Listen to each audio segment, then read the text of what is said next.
साथियों सलाम, नमस्ते, सत श्री अकाल और जय भीम जोहार। साथियों आज फिर महफिल सजी है। एक ताजा विमर्श होगा, राजनीतिक विमर्श होगा, सियासी विमर्श होगा और बड़ा तगड़ा विमर्श होने जा रहा है साथियों। बहस भी होगी, तीखे सवाल भी होंगे और सवाल का सामना तो करना ही पड़ेगा। और हमारे साथ हमारे जो साथी हैं, सहयोगी हैं, न्यूज स्टॉपेज वाले सरफराज कुरैशी नौजवान पत्रकार शामिल होंगे।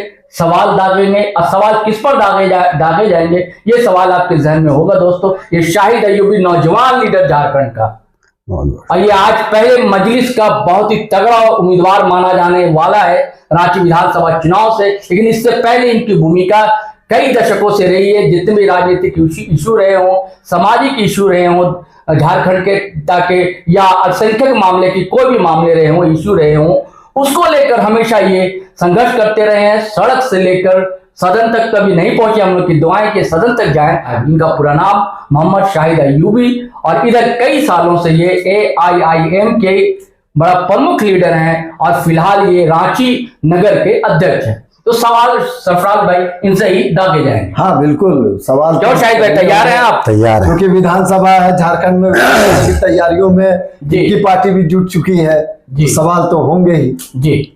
तो पहला सवाल सरफराज भाई हम कर रहे हैं शाहिद साहब से जी। शाहिद भाई, पहला सवाल ये, हमेशा कहा जाता है कि आपके दल को, लेकिन ये एक तारीफ तो करनी होगी कि आपके जो लीडर हैं बैरिस्टर असदुद्दीन ओवैसी साहब, वो लगातार जो है मुस्लिम इशू को लेकर, अल्पसंख्यक इशू को लेकर मुखर रहते हैं, सदन में भी रहते हैं, और कहीं जलसा हो या विधानसभा चुनाव की रैली हो, चाहे लोकसभा चुनाव की रैली हो, बड़ा मुखर होकर वो बात को रखते हैं जी। बिल्कुल, और इसकी तारीफ हर कोई करता है। जो विपक्षी हैं वो भी तारीफ इस मामले में करते हैं। ये बात अलग है कि पता नहीं क्यों गठबंधन में उनको शामिल नहीं किया जाता है। तो यही सवाल मेरा है शाहिद भाई कि क्या कारण है कि सब असदुद्दीन साहब की तारीफ तो करते हैं मुद्दे उठाने की, लेकिन जब चुनावी गठबंधन की बात आती है तो फिर क्यों उन पर एक लेबल लग जाता है कि भैया ये उनके आदमी है, हमारे आदमी नहीं है?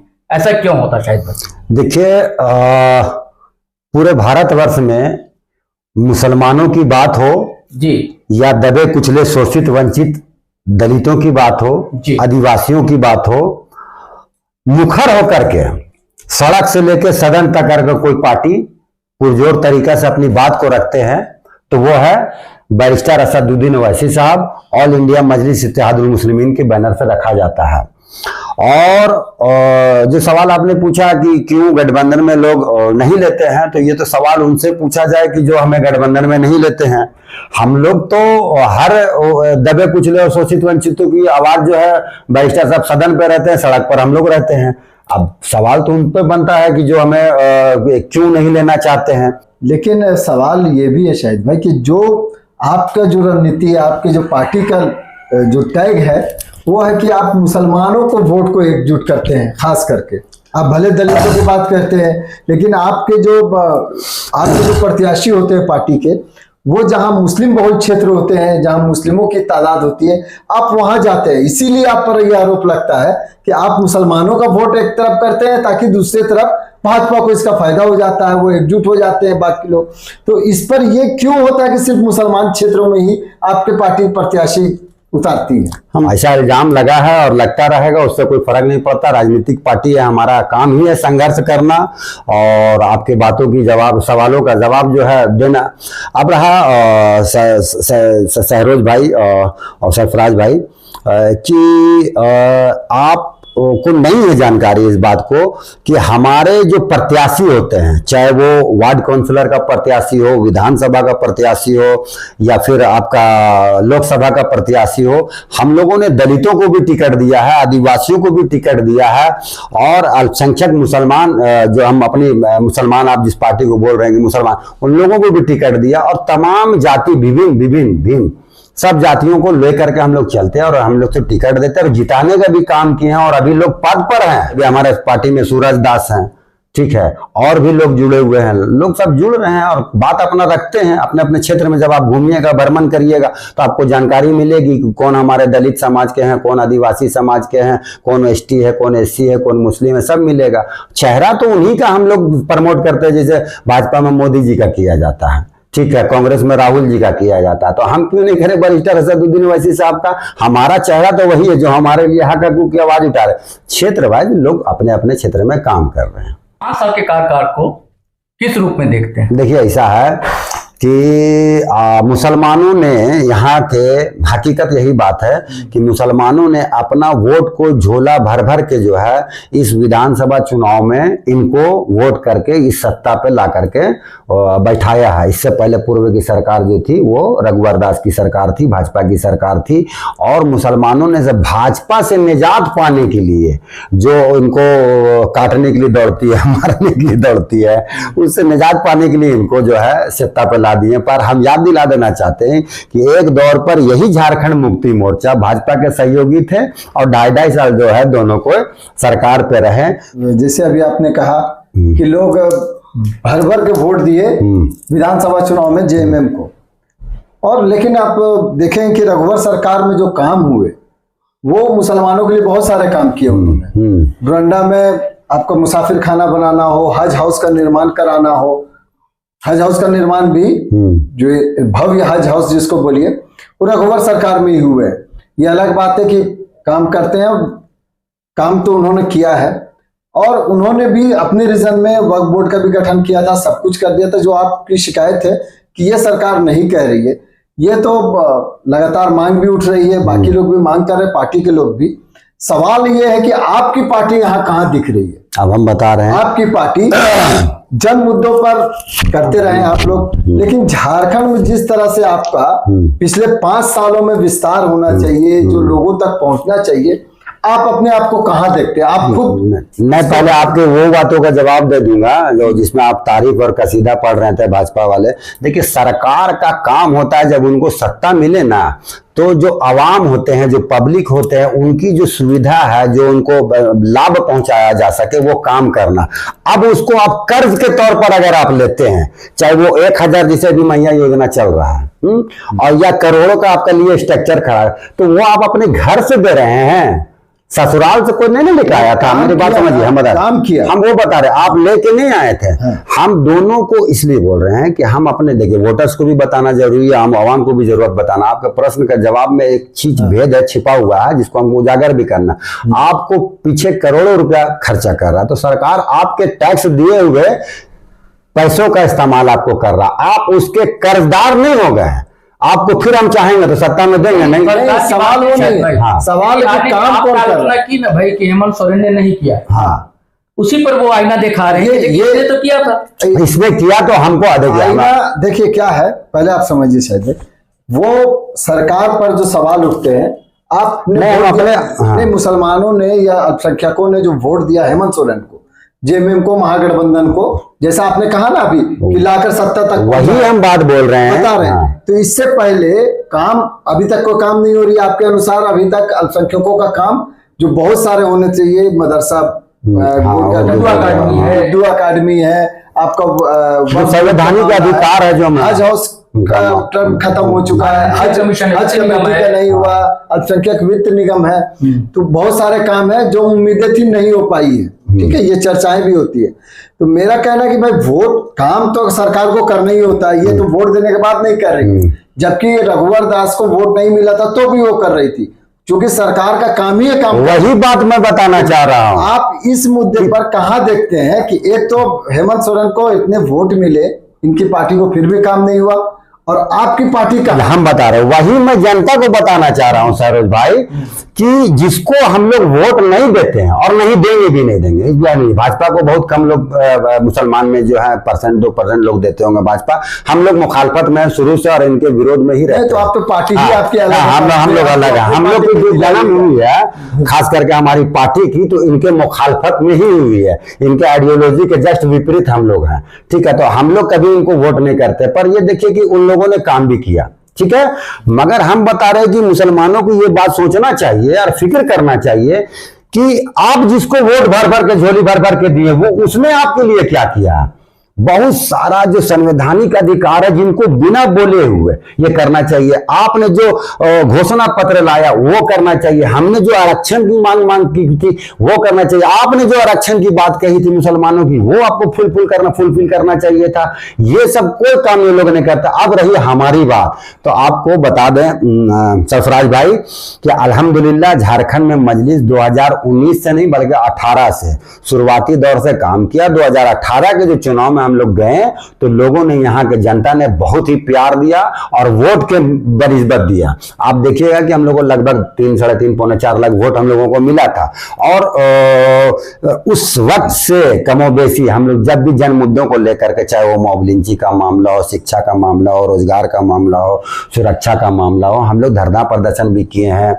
आपका क्या नाम है, ये विधानसभा भी हम लोगों ने घेरा है, कई कार्यालय जाकर के हम लोगों ने घेरा है, प्रोटेस्ट वगैरह विधानसभा के बाहर किया है। उसके अलावा पेपर में आए हैं जहां मॉब लिंचिंग हुआ उनके पीड़ित परिवार को जाकर के हम लोग कुछ अपने जानिब से कंपल्सेशन वगैरह देने का प्रयास किया है। उनके लिए केस मुकदमा तक हम लोग गए हैं कोर्ट कचहरी और लड़ ही रहे हैं। ऐसा तो नहीं है कि कभी नहीं लड़े हैं। संगठन का विस्तार कितना कर सके? देखिए, संगठन का विस्तार हम लोगों का 2019 के लोकसभा चुनाव के बाद ही, ठीक है, हम लोगों ने उसको कर लिया था।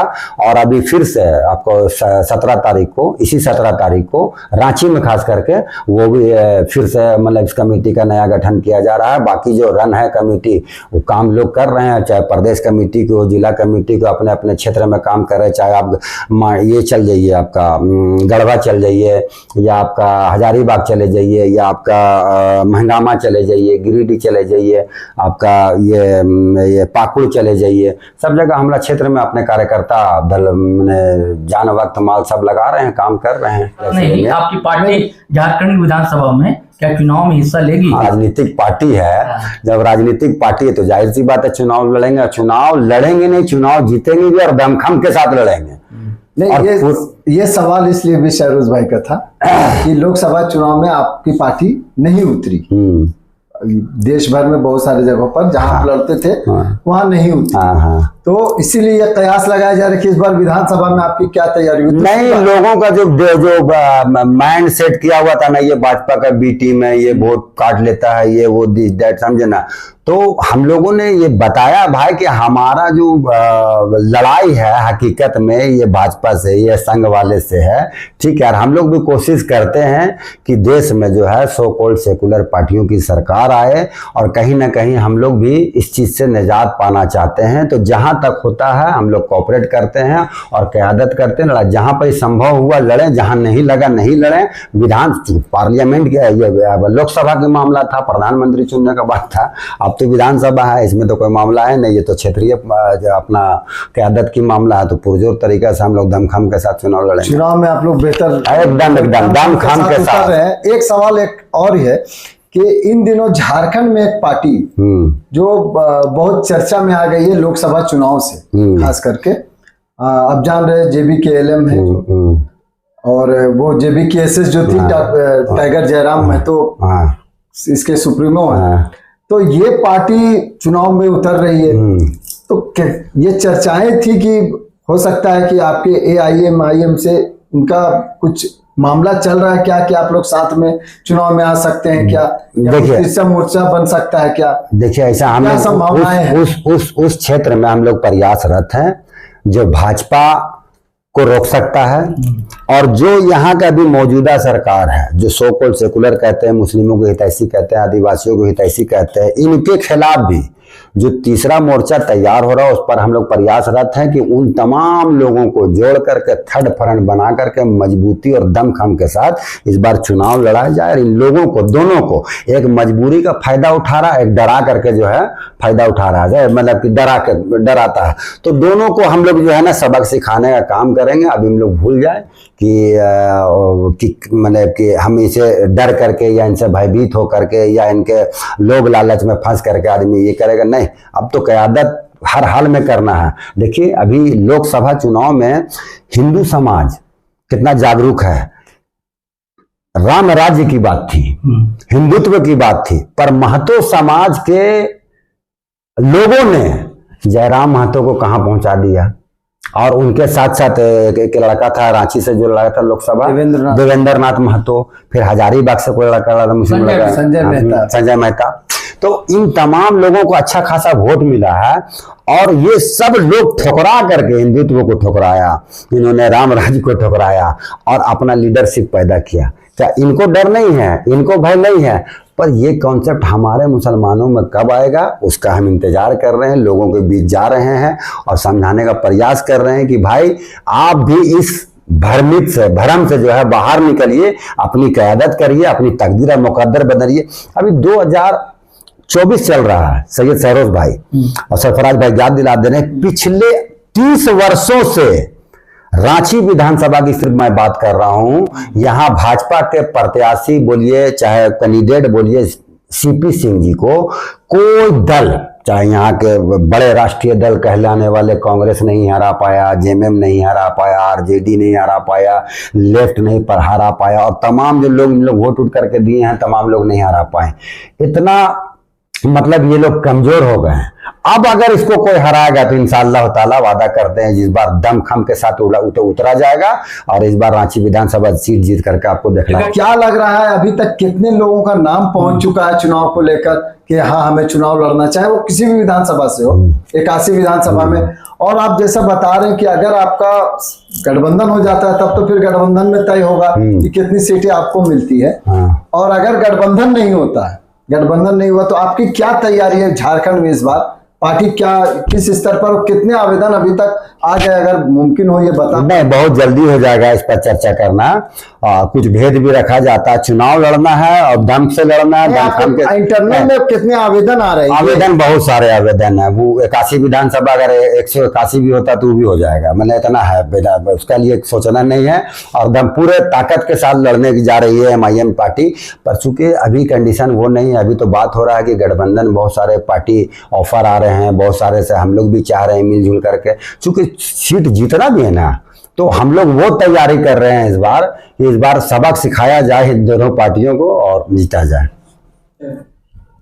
लेकिन शाहिद भाई एक सवाल है, वो सवाल ये कि हेमंत सोरेन सरकार को लेकर जो अल्पसंख्यकों में नाराजगी है, आदिवासियों में नाराजगी है और जो दलित और दमित तबका उसके बीच में एक नाराजगी देखी जा रही है, तो इसकी प्रमुख वजह आप क्या मानते हैं? इतना इतना क्या नाराजगी भाई? वो भी सरकार है, आपके वोटों से जीत कर आई थी, फिर आप इतना क्यों नाराज है? सरोज भाई, आपने अपनी बातों में वक्ता में इस बात खुद आपने रखा है कि भाई समाज जो आपका माने नाराजगी है, तो नाराज होने का बहुत सारा कारण है। कितने कारणों को मैं आपको बताऊं और उजागर करूं। कितनी घटनाएं ऐसी हो गई हैं जिस पर अब बोलना आपको मतलब शर्म आने लगा है। इस सरकार को जगाने के लिए पिछले 5 वर्षों से नहीं 24 वर्षों से किया जा रहा है। ज्यादातर सत्ता में ये लोग भी रहे हैं, ऐसा नहीं है। झारखंड मुक्ति मोर्चा कई बार सरकार में रही है। इनके वालिद माननीय शिबू सोरेन सरकार मुख्यमंत्री रहे हैं, हेमंत सोरेन 2-3 बार मुख्यमंत्री रहे हैं, प्लस गठबंधन में इन लोग मुख्यमंत्री रहे हैं। तो आदमी जब आपको वोट देगा तो आपसे सवाल नहीं करेगा, प्रश्न नहीं करेगा। हमारे बच्चे मारे जा रहे हैं मॉब लिंचिंग के नाम पर, तो आपसे सवाल नहीं करेगा। आप कंपनसेशन दे रहे हैं भाई रुपेश पांडे को और आप हमारे बच्चों को जो है घृणा की नजर से देख रहे हैं। आप ना उसको कंपनसेशन देते हैं, ना उसका किसी तरह का मुआवजा देते हैं, ना उसके परिवार से आपका कोई टीम जाकर के मिलता है। तो आप किस बुनियाद पर आपको सोच रहे हैं कि हमारे प्रति आपका मतलब कि हम आपको सॉफ्ट कॉर्नर देखना है, हम आपको सॉफ्ट देखना है, प्यार देखना है, मोहब्बत देखना है? नहीं, हम तब भी मुखालफत में थे और अब भी मुखालफत में है। जब तक हमारा अधिकार और हमारे जो आपने जो घोषणा किया है वो नहीं मिल जाता, हमारा मुखालफत चलते रहेगा। आप शुरू में मैंने एक बात कहा था कि उर्दू को आप मिटा रहे हैं। किसने मिटाया उर्दू को? यही झारखंड मुक्ति मोर्चा की सरकार ने। बोर्ड का किसी तरह का जो न्यायिक बोर्ड है, जो अधिकार है, जो इनके अधिकार के अंदर में आता, वो आप गठन नहीं कर रहे हैं, तो दूसरा तो कोई नहीं कर रहा है। सबसे ज्यादा मॉब लिंचिंग झारखंड के अंदर में किसके सरकार में हुई? झारखंड मुक्ति मोर्चा इंडिया गठबंधन के सरकार में हुई। ना कांग्रेस का कोई लीडर बोलता है, ना आरजेडी का कोई लीडर बोलता है, ना जेएमएम का जो मुखिया है वो कुछ बोलते हैं। और जब आप नहीं बोलिएगा तो विरोध तो आपका करेगा ही करेगा आदमी। कैसे आप चाहते हैं कि आपके मतलब सपोर्ट और समर्थन करेगा? कहां से करेगा? कौन हिसाब से करेगा? आपको यहां के दिल्ली से, आपको मैं याद दिला दूं, दिल्ली से और झारखंड के बड़े बड़े आलिम कई बार मुलाकात की इन लोगों से, मेमोरेंडम ले जाके दिया। मैंने अभी जो कुछ रोज पहले धरना प्रदर्शन किया था उसमें लिखा है बहुत दिया मैंने मेमोरेंडम, इसके अगली बार आपको काम करना है, ये लिखा था। तो क्यों लिखा कि आपने आलिमों को ठुकरा दिया, आपने यहाँ के बुद्धिजीवियों को ठुकरा दिया, आपने यहाँ के मुसलमानों का वोटों का कदर ही नहीं किया। जब आप हमारे समाज के बड़े बड़े लीडर का और जो समाज के बुद्धिजीवी हैं, आलिम हैं, उनकी बातों को ठुकरा दे रहे हैं। आपको याद दिलाने के लिए भी हम लोग कई बार गए, प्रेस में गए, मीडिया में गए, विधानसभा घेरे, सड़क पर। झारखंड जहां जो सो कॉल्ड सेकुलर पार्टी है, वहां आपके बच्चों को सर पर गोली मार दी जा रही है, वहां आपके बच्चों को सीने पे गोली मार दी जा रही है। एक बच्चा का गर्दन में गोली लगा हुआ पागल हो गया, उनके बीवी बाल बच्चा भीख मांगने के लिए मजबूर है। वो जो बच्चा जो एकलौता बच्चा था अपना माँ का, जो कल भविष्य था हिंदुस्तान का, जो उसका परिवार का सहारा था, क्या उनकी आहें और बद्दुआ आपको नहीं लगेगी? वो बच्चा मैट्रिक में फर्स्ट डिवीजन पास हुआ, आप उसको मतलब उससे एक मंत्री एक विधायक आपका नहीं जा रहा है मिलने के लिए, ना आप उसको दे रहे, और आप रुपेश पांडे को ले जाकर के 5 लाख रुपया 10 लाख रुपया पैसा दे रहे हैं, पहला सरकारी नौकरी दे रहे। मुसलमानों से बू आती है आपको? कहां है ये जो गुस्सा शाहिद भाई, क्या वोट की शक्ल में बाहर भी आएगा? आएगा, समय लगेगा, आएगा, इंशाल्लाह आएगा। देखिए कोई भी चीज का ना, पेड़ आज लगाते फल आज तुरंत नहीं मिल जाता, समय लगेगा, आएगा। मुसलमान जाग चुका है और जागेगा। शायद एक आखिरी सवाल ये कि AIM मानी जाती है आमतौर पे कि मुसलमानों के वोट्स ही पाते हैं, और ये सच्चाई भी बहुत हद तक, ठीक है, आप सही कह रहे हैं कि आपके साथ ST भी है, आपके साथ में दलित भी है। लेकिन एक सवाल जो आपके लिए भी चैलेंज है, वो सवाल ये है, और आप उसमें कितना खरा उतर पाइएगा, आपकी पार्टी कितना खरा उतरेगी, कि जैसे ही चुनाव का समय होता है, चुनाव का आने की तैयारी होती है, चुनाव का समय आने लगता है, वैसे ही देखते हैं कि मुसलमान के कई लीडर्स उभरने लगते हैं, कई आलिम भी होते हैं, कई समाज सेवी भी होते हैं, जो मांग शुरू कर देते हैं पार्टियों से कि हमें हक मिलना चाहिए, हमें प्रत्याशी बनाया जाना चाहिए। बाकी 5 साल वो भले ही नहीं रहते हैं, हाँ। लेकिन आप देखिएगा कि ठीक चुनाव के वक्त में वो लगातार मांग शुरू कर देते हैं कि हमें प्रत्याशी बनाया जाना चाहिए। तो क्या ऐसे में, जैसे विधानसभा के चुनाव में अभी से कुछ लोगों की तैयारी भी शुरू हो गई है, तो आपके लिए कितना चैलेंज है और इसको किस नजर से आप देखते हैं? क्योंकि जैसे ही मुसलमान के नाम पर अगर वो खड़े होते हैं, फिर तो वोटों का बंटवारा होगा, आपको कितना नुकसान होगा और आपके लिए क्या चैलेंज? आपको बहुत ही अच्छा प्रश्न आपने किया। पूरा जो मामला अभी चला, हमको लगता है कि सबसे बेजोड़ और ताकत और मतलब बढ़िया सवाल आपने किया सरफराज भाई। मैं आपको याद दिला रहा हूं, इन मुनाफिकों को लोग पहचान गए हैं। अब पूरे झारखंड नहीं, पूरे हिंदुस्तान में इनको चिन्हित किया जा रहा है। कल करबला में 72 एक तरफ जैसे हो गए थे और पूरे लोग क्लियर एक तरफ कर दिया गया था कि ये देखो ये इस्लाम के मतलब दुश्मन है और ये जो है मुखालफत कर रहे हैं। तो उसी तरह इस बार जो है रांची विधानसभा ने पूरे हिंदुस्तान के लोग जान गए हैं जो भाजपा के समर्थक है। कल एक प्रोग्राम हुआ जनता दल यूनाइटेड, जो भाजपा को, जो मुसलमानों के खिलाफ जो नीति लाते हैं, सिद्धांत ला रहे हैं, कानून ला रहे हैं, उनके नेता आकर के यहाँ पर जो है बड़े बड़े भाषण देके जा रहे हैं, मुसलमानों को गुमराह कर रहे हैं, रोवा खड़ा कर देने वाली तकरीर से बयान कर रहे हैं, रोवा खड़ा करके तकरीर बयान करके आप मुसलमानों को एक करना चाह रहे हैं। आपकी गलत फहमी है, आप पहचाने गए हैं, आपको लोगों ने पहचान लिया है। आपको आपके बहकावे में कोई नहीं आने जाने वाला है, क्योंकि आप कल भी भाजपा के लिए काम कर रहे थे और आज भी भाजपा के लिए काम कर रहे हैं। अगर आप में इंसानियत अभी भी बची हुई है और आप हुसैनी हैं, तो आप भाजपा को छोड़ करके, जदयू को छोड़ करके आप आइए, आपको स्वागत किया जाएगा, आप आलिम आपको सर में बैठाया जाएगा। पर आप उस पार्टी में रह के जो मुसलमानों के खिलाफ षड्यंत्र रच रही है, वहां मैंने सरकारी षड्यंत्र रच रही है, आप उसके मुखालफत में खड़े होने के बजाय आप उनके सपोर्ट में, समर्थन पे धरना कर रहे हैं, प्रदर्शन कर रहे हैं, लोगों के बीच में जा रहे हैं। अब 5 साल आप कहां गायब रहते हैं? और ऐसे एक नहीं, ऐसे हजारों तादाद में लोग हैं। और मेरे लिए कोई बड़ा चैलेंज का बात नहीं है, कहे कि अब लोग जागरूक हो गए, लोग इनको पहचान गए और अच्छी तरीके से पहचान गए, चाहे वो आलिम के भेष में आवे, चाहे समाज सेवी के भेष में आए। अभी एक से एक अंजुमन खुल रहा है, कुछ दिन बाद रुक जाइए ना, वर्ल्ड अंजुमन खुलने वाला है। अभी झारखंड अंजुमन खुला है, एक अंजुमन संभालने चैलेंज कितना है? ये कोई बड़ा चैलेंज नहीं है। आप मुसलमान जो है, देखिए है क्या कि वोटर जो है, मुस्लिम वोटर्स, वो किधर जाएंगे? क्या आपको लगता है?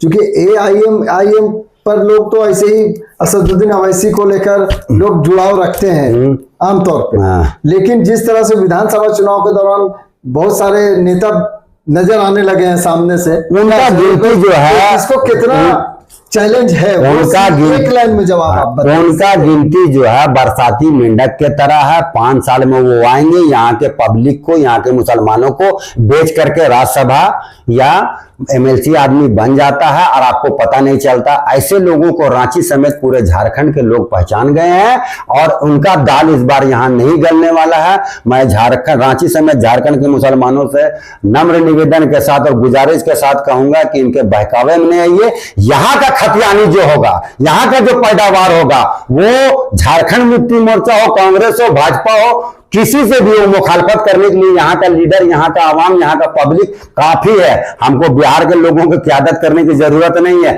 और वैसे लोग जो मुसलमान के भेष पर मतलब भेड़िया बन के बैठे हुए हैं और जो हम लोगों को गुमराह करना चाह रहे हैं, इनसे भी लोग सावधान हो गए हैं। आप आंसू ज्वाइन किए हुए हैं, जो वहां पार्लियामेंट में जाकर के भी फिर समर्थन कर रहा, और फिर आप किसी संगठन से लोगों के बीच में जा रहे हैं कि हम मुसलमानों की एकता, शिक्षा, सुरक्षा, रोजगार, भागीदारी, हिस्सेदारी। अरे बेवकूफ कब तक बनाओगे मुसलमानों का? झारखंड के भी हैं, सिर्फ बिहार से क्यों? हाँ, झारखंड, बिहार से क्या, झारखंड के भी झारखंड में उनको भी पहचान लिया गया है और उनका भी पर्दाफाश बहुत जल्द किया जाएगा। अभी तो सिर्फ बिना नाम लिए बोला जा रहा है। कल तक के अगर ये लोग सुधरेंगे नहीं तो इनको भी बेनकाब किया जाएगा। ऐसा नहीं है। बिल्कुल हेमंत सोरेन की सरकार को सत्ता से हटा दिया जाएगा और इसके लिए मजलिस ने बिल्कुल चुनावी मजलिस सजा ली है और इनके साथ आने जा रही है जयराम टाइगर की पार्टी भी। दोस्तों, बहुत बड़ी खबर आपके सामने ये उजागर अभी फिलहाल हुई है। मजलिस के युवा दमदार लीडर मोहम्मद शाहिद अय्यूबी ने इसे उजागर किया, एक्सपोज किया कहा जाए दोस्तों कि ये सरकार अब गई। और साथ में इनके निशाने पर वो लोग भी हैं जो अचानक चले आए हैं। लेकिन शाहिद भाई का सवाल बिल्कुल मौजूद है कि जब आपको इतनी चिंता उनकी है तो तब आप उनके साथ क्यों हैं जो उनकी मदद कर रहे हैं? सीधी सी बात है, यानी कि भाजपा की मदद कर रहे हैं। तो चलिए साथियों, अब हम लोग को इजाजत दीजिए। शाहिद भाई आपका बहुत बहुत शुक्रिया। शुक्रिया। हाँ ठीक है, जय हिंद, जय भारत।